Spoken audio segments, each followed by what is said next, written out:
నోరు ఎర్రగా పండును, సూర్యుడు తెల్లగా ఉండును, చంద్రుడు పచ్చగా ఉండును, చీకటి నీలంగా ఉండును అని కలలో విహరించే మాచిపాటి వైసీపీ గుణగణాలు గణాంకాలకు కూడా అందేవంటే మీరు నమ్ముతారా? కానీ పైన చెప్పినవన్నీ పచ్చి అబద్ధాలే అని చెప్పడంలో ఎంత నిజముందో మా బుద్ధి కూడా వంకరగానే ఉందని చెప్పడంలో కూడా అంతే నిజం దాగి ఉందని చెప్పడంలో 100కి 1000 పాలు నిజంగానే ఒప్పుకుంటున్నామంటున్నారు వైసీపీ నేతలు. పాపం ప్రతిపక్ష హోదాను కూడా నిలబెట్టుకోలేనంత దీనస్థితికి వైసీపీ చేరుకోవడానికి కారణాలేంటి? మంగళగిరి సో అండ్ సో అని తెగ ఎగిరిపడిన ఓ డైమండ్ రాణి ఏరు దాటి తెప్ప తగలేసిన గుట్కా రాజాలు ఇప్పుడు ఎటుపోయారు, పాపం తప్పిపోయారు అనే ప్రకటన రైల్వే స్టేషన్ బస్టాండ్లలో ఇంకా అతికించే పనిలో పడ్డ టీడీపీ నేతలు తీసుకోబోయే చర్యలపై కామెంట్స్ ఎలకలా ఉండబోతున్నాయి. ఇక గోరుముద్దలు తిన్న అమ్మ చేతిని కొరికేసిన కైమా కేటకాలు ఓడమాలు దిద్దించిన గురువుకే పంగనామాలు పెట్టే కృత్రిమజ్ఞాలకు మరో పేరు పెట్టే పనిలో పడ్డారు మన పసుపు తమ్ములు. ఇంతకీ జరిగింది ఏంటి? అయితే 2019 నుంచి 2024 వరకు అనుభవించిన బిట్టర్ అనుభవాలకు రానున్న 5 ఏళ్లలో తాజా టీడీపీ ప్రభుత్వం ఎలా రియాక్ట్ అవ్వబోతుంది? కక్ష సాధింపు ధోరణులు ఉండవంటూనే తప్పు చేసిన వారిని చట్టపరంగా వదలమంటున్న సీఎం చంద్రబాబు మనసులోని ఆంతర్యం ఏంటి? మరోవైపు ఉప్పెడలా అంతెత్తున ఎగిసిపడి ప్రతిపక్ష హోదాను కూడా తుడిచిపట్టేసిన power star Pawan Kalyan YCP పైన, ఆ నేతల అహంకారం పైన తీసుకోబోతున్న చర్యలపై ఇప్పుడు సర్వత్రా ఉత్కంఠం నెలకొంది. ప్యాకేజీ స్టార్ అంటూ నోటికొచ్చినట్లు మాట్లాడిన వైసీపీ నేతలకు చెప్పునే చూపించిన పవర్ స్టార్ ఇప్పుడు ఉప ముఖ్యమంత్రి హోదాలో ఎలా స్పందించబోతున్నారు తెలుసుకోవాలనుందా? అయితే look at the story seriously.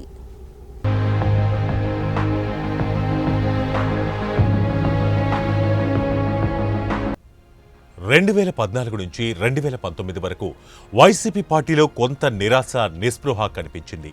Party పెట్టిన తర్వాత ప్రజల గుర్తింపు కావాలంటే చాలా కాలమే పడుతుంది.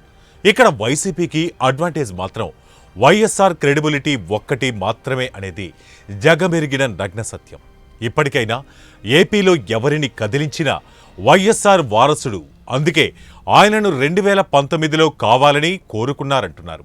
ఇక్కడ మరొక విషయం గుర్తుంచుకోవాలి. వైఎస్ఆర్ సీఎం కావడానికి ఆయన చాలానే హోంవర్క్ చేసినట్లు ఆయన అనుయాయులే ఇప్పటికీ చెబుతారు. పాదయాత్ర అనే సరికొత్త అధ్యాయాన్ని ఆయనే పరిచయం చేశారు.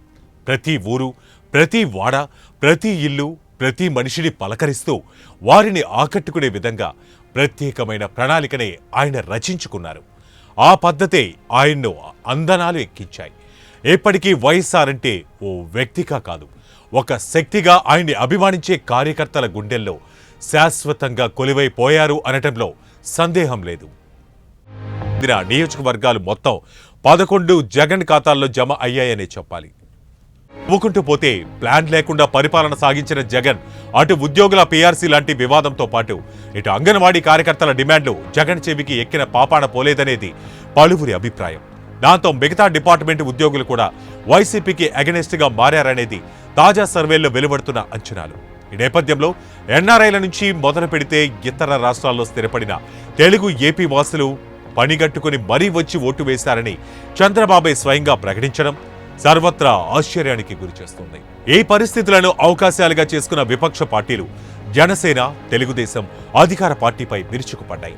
అంతకుముందే ఆ పార్టీ అధినేతలపై ఉచితంగా నోరు పారేసుకుంటున్న అధికార పక్షం మంత్రులు, ఎమ్మెల్యేలపై పవర్ స్టార్ పవన్ కళ్యాణ్ ఉప్పెనై లేచారు. అంతవరకు అడపాదడపా బుల్లితెర మీదకు వచ్చి తనకు తోచిందేంటో మాట్లాడేసి వెళ్లిపోయే పవన్ కళ్యాణ్ ఉన్నట్టుండి తుఫాను దిశ మార్చుకున్న చందాన ఆయన సుడిగాలులతో కూడిన మహా తుఫాన్ లాంటి పర్యటనలలో వైసీపీపై డైరెక్ట్ గానే దండయాత్ర చేశారు. ఈ క్రమంలోనే నోరు తెరిస్తే బహిరంగ సమావేశాలతో పాటు అసెంబ్లీలోనూ అధికార పక్షం విలువలకు తిలోదకాలు ఇచ్చేసిందంటూ రాజకీయ వర్గాలు ఆగ్రహాన్ని వ్యక్తం చేశాయి. ఓ దశలో శాసనసభ కాదు, ఇది కౌరవ సభ అంటూ చంద్రబాబు చేసిన ప్రతిజ్ఞ ఇప్పుడు వైసీపీ నేతలకు చెంపపెట్టిగా మారిందనేది స్పష్టమవుతుంది. అదిగో అప్పటి నుంచి ఇటు చంద్రబాబు, లోకేష్ పాదయాత్రలో వెలుగు చూసిన ప్రసంగాలు జనాన్ని చైతన్యపరిచాయనేది ప్రస్తుత రాజకీయ ఫలితాలను బట్టి ఇట్టే అర్థమవుతుంది.